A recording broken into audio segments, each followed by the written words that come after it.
মা, দিগন্তে তাকিয়ে দেখো, রক্তিম মেঘে সর্বনাশের আভাস। ওই সর্বনাশের আগুন পেরিয়ে আমার দুয়ারে এসে দাঁড়ায়নি কোনো আনন্দ। অঞ্জলি পেতে কেউ বলেনি জল দাও।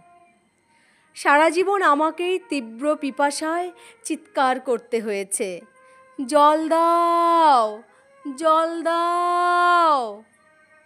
চৈত্রের মধ্য দুপুরে পাখিরা ডানা গুটিয়ে নেয়। দূর শহরের রাস্তায় বাবুদের ভিড় নেই। গাঁয়ের কুকুরগুলো ঢুকে যেতে চায় উঠোনের ছায়ায়। আমাকে এখন যেতে হবে দূর নদীর চড়ায়। বালি খুঁড়ে তুলে আনতে হবে ফোঁটা ফোঁটা জল। তারপর ফিরে আসবো খরায় ফাটা মাঠ, শুকনো পুকুর আর টলটলে জলে ভরা নতুন ইঁদারার পাশ দিয়ে। বাবুদের ইঁদারা। তৃষ্ণায় ডুবে যায় আমাদের গোটা গা।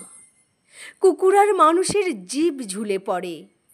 আর বাবুদের ইঁদারায় বাবুদের ছেলেদের স্নান।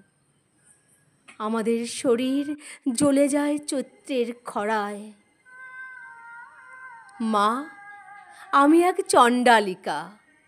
বাঁকুড়া, পুরুলিয়ার আড়ের হাহা করা মাঠ ফাটিয়ে বিহারের তপ্ত প্রান্তর চিরে আমি চিৎকার করছি, জল দাও, জল দাও, জল দাও।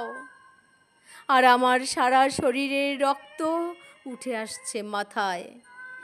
মা, মাগো, এক ফোঁটা জলের দাম আমাদের গোটা জীবন, গোটা জীবন।